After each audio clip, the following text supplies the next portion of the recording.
Esta mañana vamos a regresar a nuestro estudio de Primero de Pedro, que pausamos para mi viaje a Perú y para el sermón del domingo pasado. Y nosotros hemos visto que en Primero de Pedro, capítulo 1, Pedro nos ha dicho que hemos nacido de nuevo a una herencia celestial.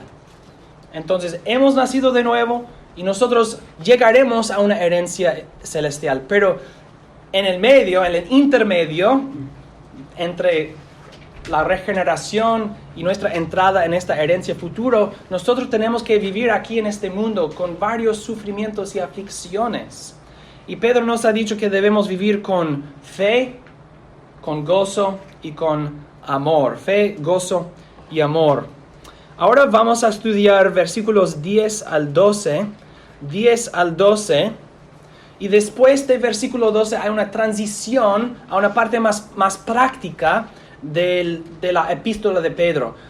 No debemos dividir rígidamente entre la doctrina y la práctica, pero sí hay una distinción y después de versículo 12 Pedro se enfoca más en cómo vivir como consecuencia de lo que Dios ha hecho en nuestras vidas. Pero antes de esto, estamos en versículos 10 al 12. Vamos a leerlo y luego entrar en el bosquejo. Leamos entonces primero de Pedro 1, 10 al 12. Acerca de esta salvación que nosotros hemos recibido, acerca de esta salvación han inquirido e investigado diligentemente los profetas que profetizaron de la gracia que fue destinada para ustedes. Ellos escudriñaban para ver qué persona y qué tiempo indicaba el Espíritu de Cristo que estaba en ellos, quien predijo las aflicciones que habían de venir a Cristo y las glorias después de ellas. A ellos les fue revelado que no para sí mismos, sino para ustedes administraban las cosas que ahora les han sido anunciadas por los que les han predicado el Evangelio por el Espíritu Santo enviado del cielo, cosas que hasta los ángeles anhelan contemplar. En el bosquejo del sermón ustedes pueden ver que hay dos puntos mayores. Primero, la unidad de la revelación de Dios. Segundo, los privilegios de la iglesia. Y este sermón conecta en muchas maneras con el sermón del domingo pasado, de Efesios 3, 1 al 12. En Efesios 3, Pablo nos dijo que Dios tiene un plan eterno, un propósito eterno, que fue realizado por Jesucristo y luego revelado por los apóstoles, el misterio de Cristo. En estos versículos, Pedro nos anuncia la misma cosa, el mismo mensaje. Entonces hay muchas conexiones entre lo que Pablo dijo en Efesios 3, 1 al 12 y lo que Pedro dice aquí en 1 de Pedro 1, 10 al 12. Entonces, hermanos, en primer lugar, quiero que veamos en estos versículos la unidad de la revelación de Dios. La unidad de la revelación de Dios. Pedro nos dice que toda la Biblia, pues el Nuevo Testamento no existía en la forma en que nosotros la tenemos, pero Pedro dice que Dios ha revelado desde el principio del mundo el mismo mensaje. La revelación de Dios es unida. Hay una unidad en la revelación de Dios. ¿Cómo lo vemos? ¿Cómo es que Pedro nos enseña esto? Pues 6 cosas para demostrar la unidad de la revelación de Dios. Primero, noten la gracia que fue destinada para ustedes. Los profetas profetizaron. ¿De qué profetizaron? ¿Qué fue el mensaje de los profetas del Antiguo Testamento? Pedro nos dice que los profetas del Antiguo Testamento profetizaron acerca de la gracia que fue destinada para ustedes. Entonces, la gracia que nosotros estamos recibiendo ahora es la misma gracia que los profetas habían anunciado en el pasado. Y por eso nosotros vamos a decir, así como dijimos el domingo pasado, que el Evangelio, las buenas nuevas de Jesucristo, no es un desvío de Israel y sus pactos, sino que es la destinación de Israel y los pactos. Como dice Pablo en Romanos 10:4, porque el fin de la ley es Cristo, para justicia a todo aquel que cree. El fin, el destinación, el destino de la ley. Los profetas profetizaron la gracia que fue destinada, el destino, la destinación del Antiguo Testamento. El Antiguo Testamento, ¿cuál es? La gracia que los gentiles recibieron gratuitamente en Jesucristo. Entonces, si lees el Antiguo Testamento, vas a encontrar las mismas cosas allá que fueron realizadas en el Nuevo Testamento, en Jesucristo, y anunciados por los apóstoles. Pedro dice que los profetas profetizaron de la gracia que fue destinada para ustedes, para los gentiles, las naciones, el mundo. Segundo, Pedro nos dice que los profetas profetizaron acerca de las aflicciones de Cristo y las glorias después. ¿Por qué es o cómo es que los gentiles reciban esta gracia que fue destinada para ellos? La gracia que nosotros hemos recibido proviene de los sufrimientos de Cristo, las aflicciones de Cristo, que entonces dirigen a las glorias después. Y nosotros participamos en las glorias de Jesucristo. La gracia que nosotros hemos recibido, la gracia que fue destinada para nosotros, esto es las glorias en que Jesús entró y nos da a nosotros una herencia en estas glorias, pues todas las glorias que Él ganó es nuestra herencia.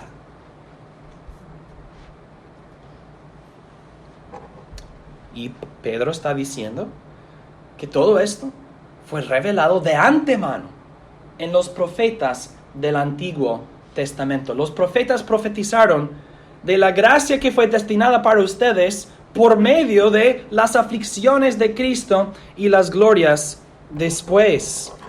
El Cristo de Israel sufrirá y será resucitado de los muertos. Esto no es algo nuevo.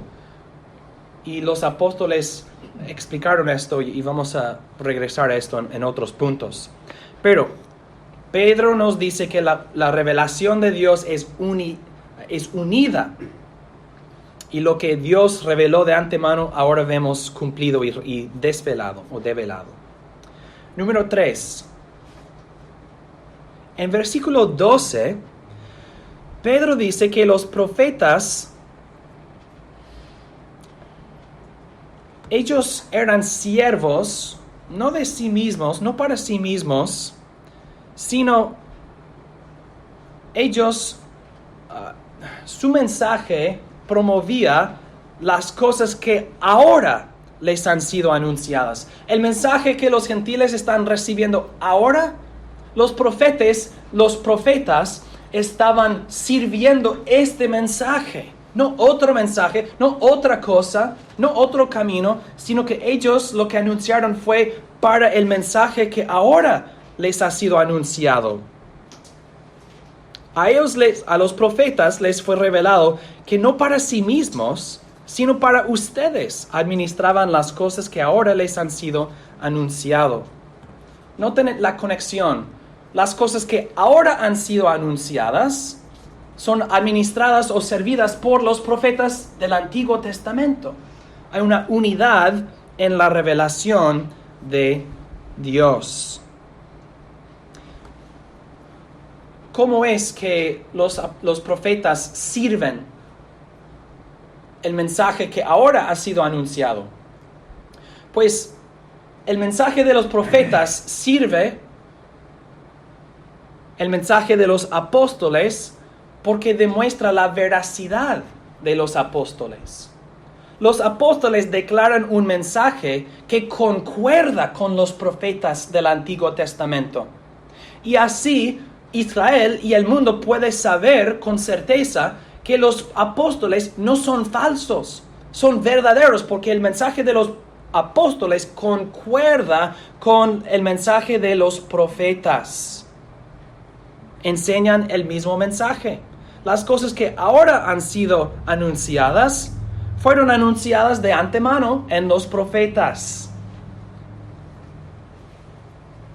Lo que los profetas profetizaron en misterios y profecías, los apóstoles proclaman con claridad.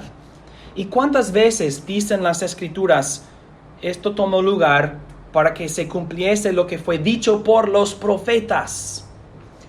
El Nuevo Testamento, vez tras vez, nos dice, lo que está pasando ahora es lo que fue anunciado de antemano en los profetas. Hay una unidad en la revelación de Dios. Las cosas que ahora han sido anunciadas concuerdan con las escrituras proféticas del Antiguo Testamento.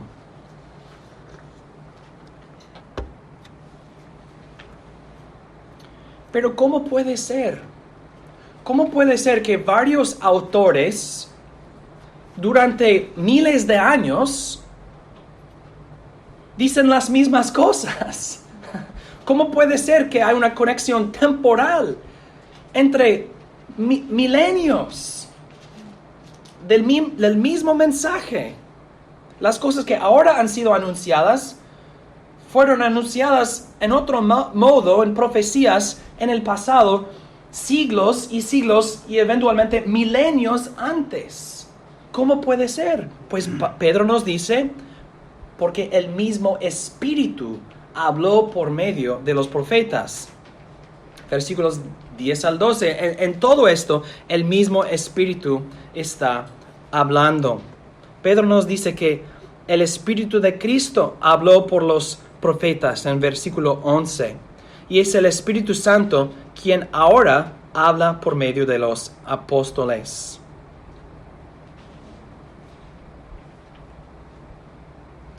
Noten en versículo 11 que ellos, los profetas, hablaron y el Espíritu de Cristo indicaban por medio de sus escrituras ciertas cosas. El Espíritu habló por medio de los profetas. Y en versículo 12 dice las cosas que ahora les han sido anunciadas por los que les han predicado el Evangelio por el Espíritu Santo.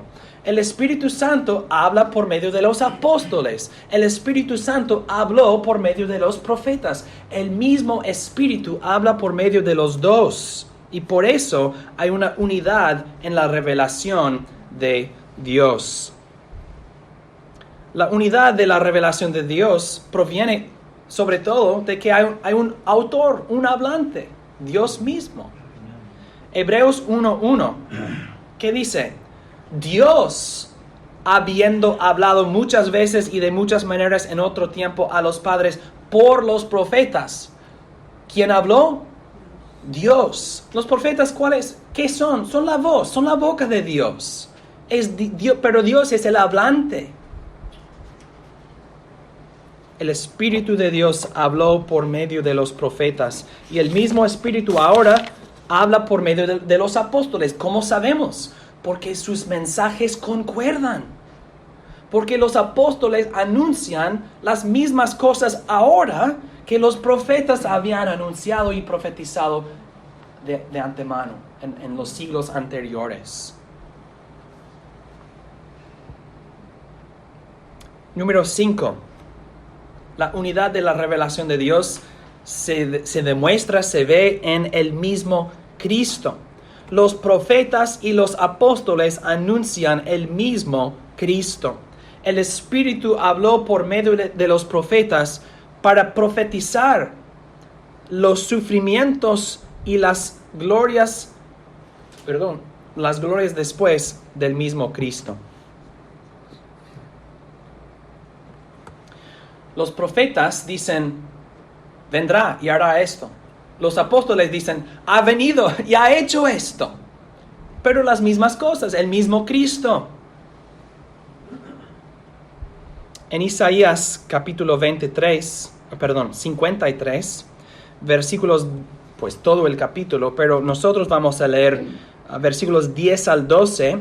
Vemos los sufrimientos o las aflicciones y las glorias después para el Cristo. Dice, versículos 11 al 12, perdón. A causa de la angustia de su alma, verá la luz y quedará satisfecho. Sufrimiento, luego gloria. Por su conocimiento mi siervo justo justificará a muchos y cargará con los pecados de ellos. Por tanto, porque sufrió, porque fue afligido, yo le daré parte con los grandes y con los fuertes repartirá despojos, glorias, porque derramó su vida hasta la muerte y fue contado entre los transgresores, habiendo él llevado el pecado de muchos e intercedido por los transgresores. Noten la secuencia. Primero sufrimiento, después gloria.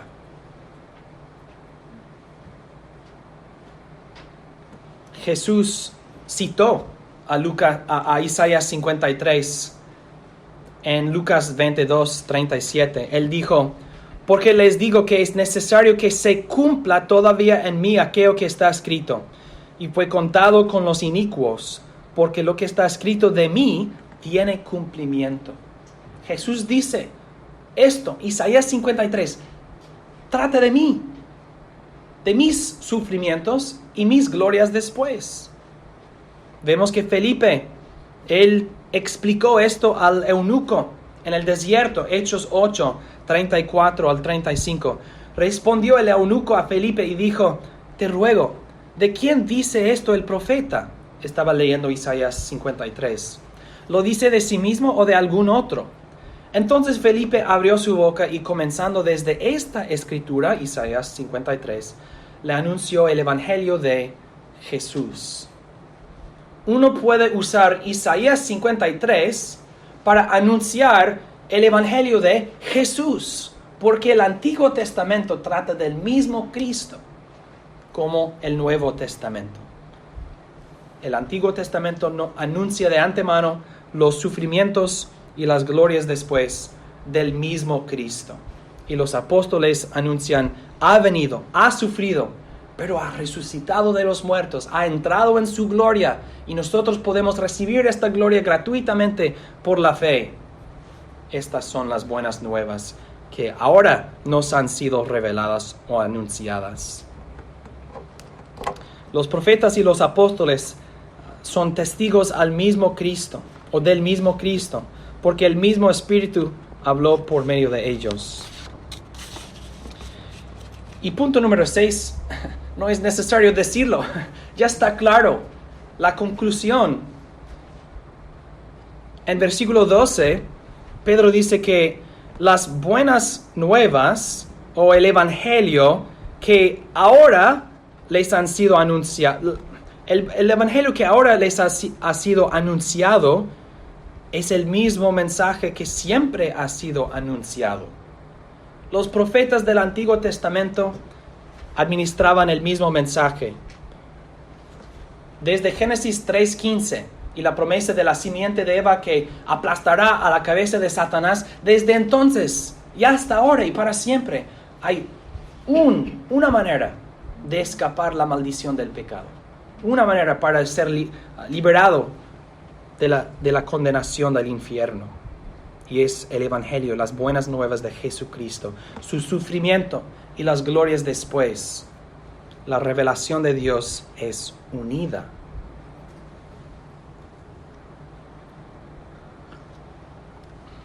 Efesios 3, 1 al 12, 1 de Pedro 1, 10 al 12. Pedro, Pablo anuncian las mismas cosas. Y si nos vamos a los profetas del Antiguo Testamento, anuncian las mismas cosas. La unidad, vemos claramente entonces la unidad de la revelación de Dios.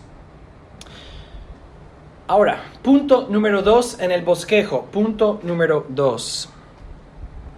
Los privilegios de la iglesia. Pedro escribe a estos cristianos acerca de la unidad de la revelación de Dios para animarles. Pedro quiere que la iglesia entienda los privilegios que tenemos a la luz de lo que él ha enseñado. Consideren entonces 3 cosas conmigo. Tenemos un privilegio de tiempo. Número 1, el misterio revelado o desvelado. Dios habló en otros tiempos en muchas maneras. Pero ahora, en estos últimos días, Dios ha hablado finalmente por medio de su Hijo. Entonces nosotros vivimos en un periodo privilegiado, en un periodo que es un privilegio vivir en un tiempo de claridad, en un tiempo de revelación. El misterio ya no es un misterio y nosotros debemos estar agradecidos a Dios por esto. Es un privilegio para la iglesia vivir en el tiempo de claridad y revelación. Cristo ha entrado en el lugar santísimo para nosotros y para nuestra salvación y consumado es.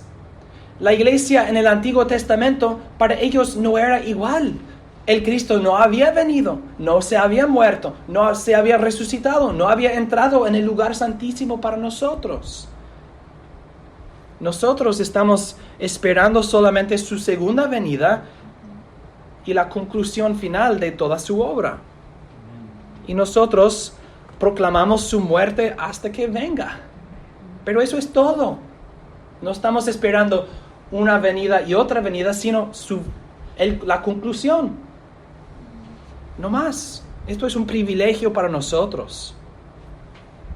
Otro privilegio es que Jesucristo fue encarnado.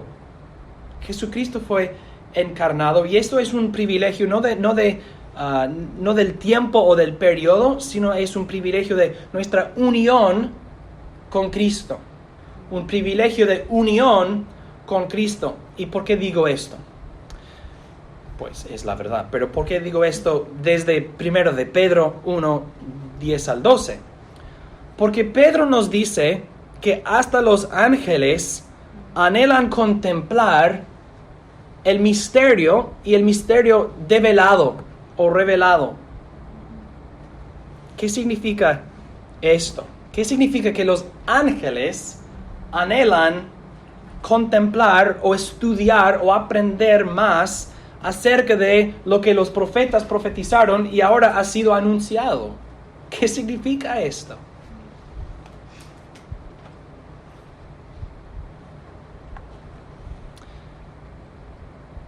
Nosotros debemos reconocer que toda la creación es la creación de Dios y sus criaturas viven en la misma creación. Lo que quiero decir es que el cielo y la tierra y el infierno, esos no son creaciones distintas, son la misma creación. Y lo que toma lugar en la tierra es la misma historia como la del cielo o la del infierno. No hay distintas historias, distintos eventos. Nuestra historia es la misma historia que los ángeles o los diablos conocen. Vivimos en el mismo mundo, la misma creación. Esto significa que los ángeles, ellos quieren contemplar lo que ha pasado en el mundo. Lo que ha pasado en el mundo es la misma historia para ellos también. Y cada reino o cada parte de la creación es conectada. Otra vez, no 3 creaciones, sino 3 niveles de la misma creación. El cielo, la tierra y debajo de la tierra el infierno. No literalmente debajo, pero el lugar espiritual de los muertos, de los diablos. Y las escrituras nos hablan acerca de ángeles en la tierra o demonios o de diablos en la tierra. Entonces no debemos pensar, pues los ángeles siempre están en el cielo, los diablos siempre en el infierno y la tierra separada de todo. No, la creación de Dios es una creación todo unida. Y los ángeles, Pedro nos dice que ellos anhelan contemplar lo que ha tomado lugar en la tierra. Y las aflicciones del Cristo y las glorias después afectan a toda parte de la creación. las aflicciones de Cristo y las glorias después afectan al cielo, afectan a la tierra, afectan al infierno también. Pero afectan a diferentes criaturas en diferentes maneras. ¿Están confusos? Habiendo dicho esto, quiero que leamos de Hebreos 2, una porción de versículo 14 y 16 y 17. El autor, creo que es Pablo, pero está bien, dice: por tanto, puesto que los hijos han participado de carne y sangre, de igual manera él, Jesucristo, participó también de lo mismo, de carne y sangre. Fue encarnado, Jesucristo fue encarnado, porque ciertamente Él no tomó para sí a los ángeles, Él no tomó la naturaleza de un ángel, sino que Jesucristo tomó sobre sí la naturaleza de un hombre. Él no tomó para sí a los ángeles, sino a la descendencia de Abraham. Por tanto, era preciso que en todo fuese hecho semejante a sus hermanos. Esto significa, hermanos, que aunque la obra de Jesucristo alcanza a los ángeles y alcanza al cielo y alcanza al infierno, alcanza a toda la creación, nosotros, la iglesia, los redimidos, los santos, los elegidos, nosotros tenemos un privilegio. Y el privilegio es que Jesucristo fue encarnado con nuestra carne, nuestra sangre. Él es como nosotros, ahora y para siempre. Él no tiene la naturaleza de los ángeles, Él tiene la naturaleza de los hombres. Para nosotros entonces es un privilegio tener unión con un Salvador encarnado, tener una unión con un Salvador como nosotros. Y los ángeles no tienen el mismo privilegio y anhelan contemplar esto. Esto significa que los seres humanos experimentan unión con Cristo en una manera que los ángeles no experimentan. Jesús murió en nuestra carne y fue resucitado en un cuerpo glorioso que nosotros vamos a tener algún día. Y los ángeles no participan en tales cosas en la misma manera. Entonces, mientras ellos aprendan de la obra de redención cumplida por Jesucristo, ellos quieren aprender más acerca de algo que ellos no experimentan. Jesucristo, su obra redentora, sí alcanzó a los ángeles. Él los confirmó en su inocencia. Él no murió para sus pecados. Jesús no redimió a ningún ángel caído. Jesús confirmó a los ángeles no caídos, a los ángeles inocentes. Y para hacer esto, Él no fue necesario tomar sobre sí la naturaleza de un ángel. Ellos entonces alaban a Jesucristo por ser confirmados en su inocencia, pero ellos no alaban a Jesucristo por su encarnación como nosotros. Nosotros decimos: gloria a Cristo, quien tiene nuestra naturaleza. Es un privilegio para nosotros. Y los ángeles anhelan contemplar algo que ellos no pueden experimentar. Esto conecta a punto número 3. Un privilegio de la iglesia. Hemos visto que vivimos en un periodo privilegiado. El misterio ya es revelado. Hemos visto que Jesucristo fue encarnado. Tenemos unión con el Cristo encarnado, el Hijo encarnado, el Verbo encarnado. Tercero, nosotros hemos pasado de la muerte a la vida. Otra vez quiero repetir que Jesucristo no redimió a los ángeles caídos, sino que confirmó a los ángeles inocentes en su inocencia. Nosotros, Jesús nos redimió de una condición caída. Y Pedro nos ha dicho que nosotros hemos nacido de nuevo. Los ángeles no nacen de nuevo. Nosotros pasamos de la muerte a la vida espiritualmente. Los ángeles inocentes que confirmados por Cristo no experimentan esto. Y nosotros vamos a experimentar una resurrección gloriosa en el futuro. Tampoco los ángeles experimentarán esto. Ellos entonces anhelan contemplar algo que ellos no pueden conocer por experiencia. Hay diferentes tipos de conocimiento. Yo puedo conocer algo con conocimiento en la mente, pero hay otro conocimiento que avanza a la experiencia. Entonces, en mi computadora, yo me he entrenado a volar un avión con los controles y todo. Y conozco mucho de esto, pero es un conocimiento de la computadora, de una simulación. Si tú me pones en el avión, yo no puedo volar, yo no puedo controlarlo, porque no tengo la experiencia junto con el conocimiento. Los ángeles conocen todas estas cosas, pero no las conocen con experiencia porque ellos no pueden experimentar estas cosas. Nosotros pasamos de la muerte a la vida. Nosotros seremos resucitados corporalmente. Los ángeles no. Un hombre puede conocer qué significa dar a luz a un hijo. Los hombres conocen qué significa esto, pero los hombres ni una vez experimentarán esto. Entonces, quizás no anhelamos contemplarlo, pero un hombre sí podría decir, pero mi esposo, ¿cómo es? Yo entiendo qué significa dar a luz, pero tú eres una mujer, yo no. ¿Cómo es? Explícamelo, porque quiero conocerlo en cierta forma, ¿entienden?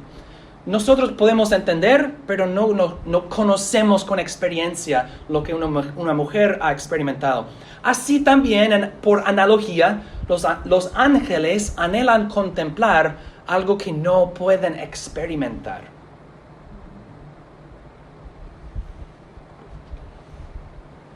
Entonces, los ángeles sí reciben beneficios por medio de la obra de Jesucristo. Son confirmados para siempre en su inocencia. Y ellos dicen, gloria a Dios por eso. Pero los ángeles no reciben una redención, perdón de pecados, o no pasan de la muerte a la vida como nosotros. Tampoco tiene Jesucristo su naturaleza. Jesús fue encarnado para nosotros. Esos son privilegios para nosotros, hermanos.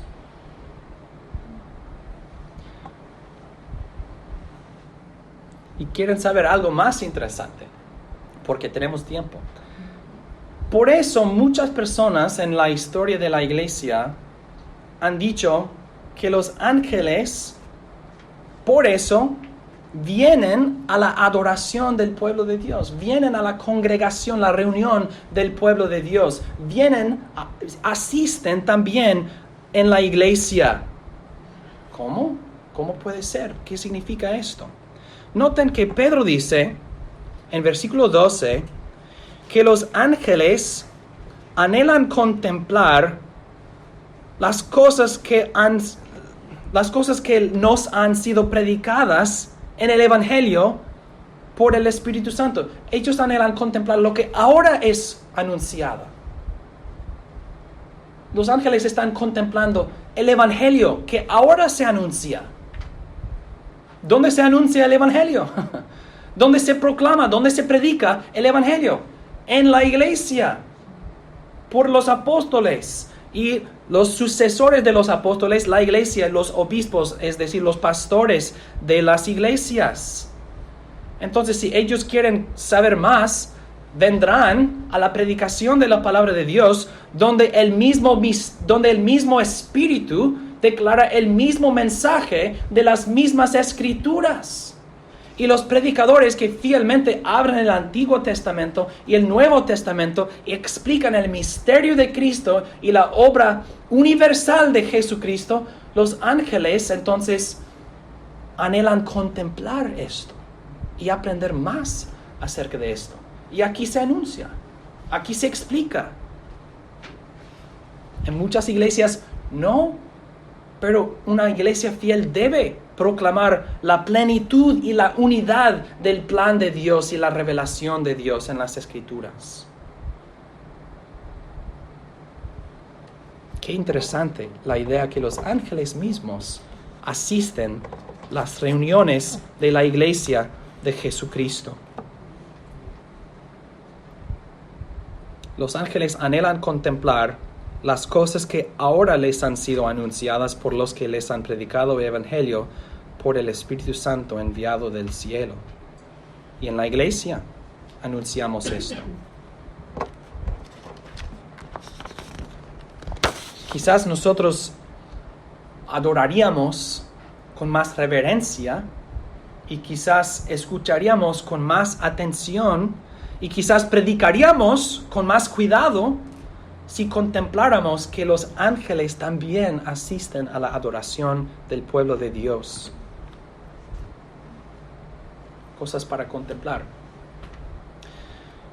Aplicaciones, hermanos. Quiero concluir con 3 aplicaciones.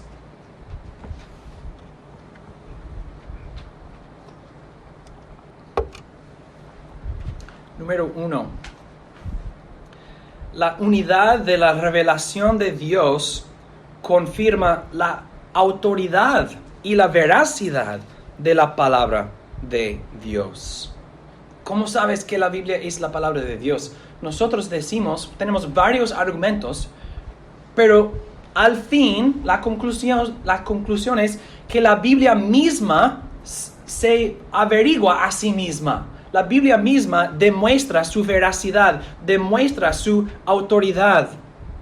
¿Quién podría unir tantos autores en tantas épocas con el mismo mensaje que corresponde a la historia del mundo y el desarrollo de eventos históricos? Noten que muchas generaciones publican las mismas ideas o las mismas filosofías en ciertos lugares y tiempos, pero las Escrituras no anuncian las mismas filosofías a lo largo de la historia, sino que anuncian la historia misma. Anuncian qué va a pasar y qué ha pasado. Las Escrituras son unidas no solamente en una filosofía que sí se puede copiar miles de veces durante los siglos. Las Escrituras anuncian eventos históricos, los sufrimientos del Cristo y las glorias después, y los profetas del Antiguo Testamento y los apóstoles del Nuevo Testamento concuerdan en todo esto. ¿Quién puede hacer esto? Dios.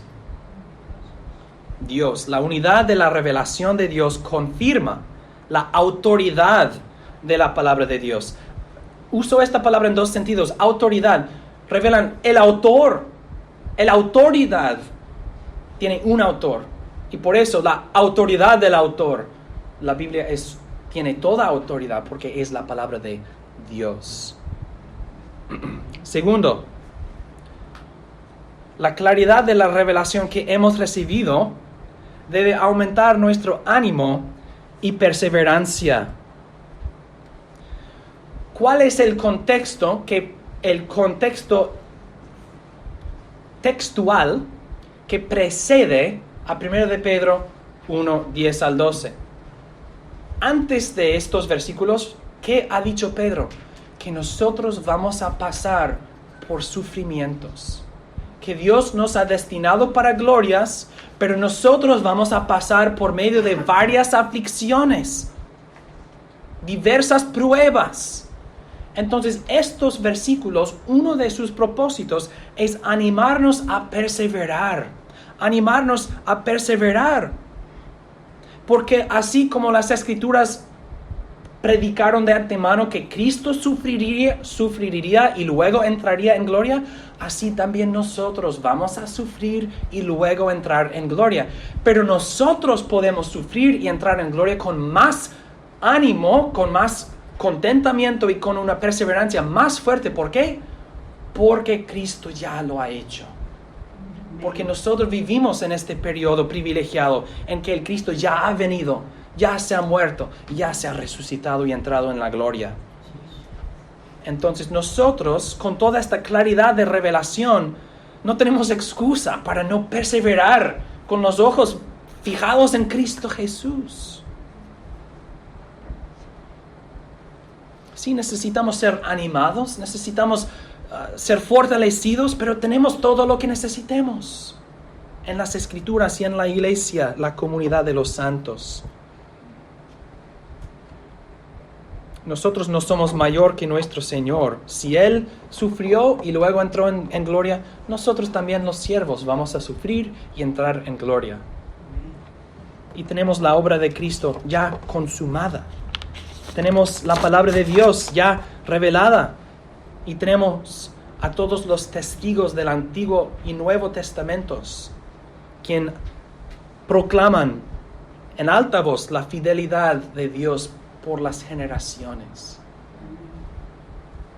Esta claridad de revelación nos conduce a una motivación más fuerte, un ánimo más profundo. Nosotros conocemos el futuro, sabemos qué hay enfrente de nosotros. Podemos tomar nuestra cruz porque Él ya cargó la suya. Su sufrimiento y glorias después nos aseguran que nuestro sufrimiento también dirige a la gloria después. Número 3, finalmente.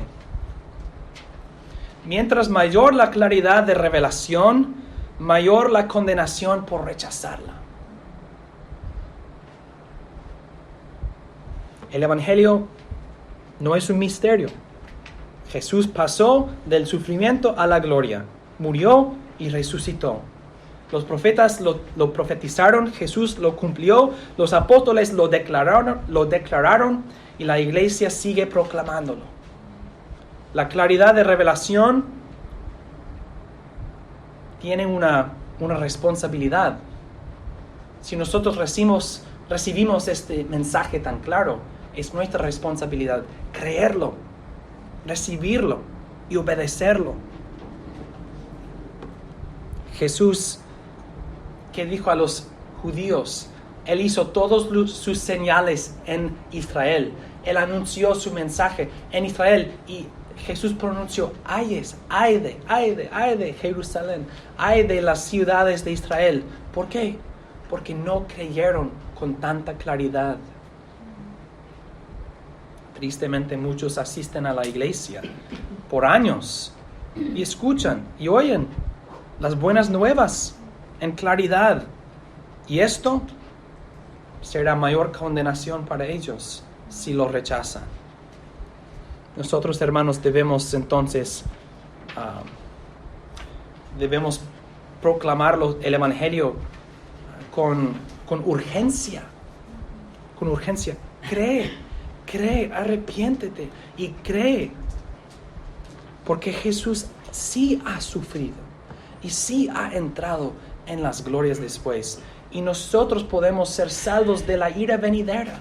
Y podemos entrar en esta gloria venidera.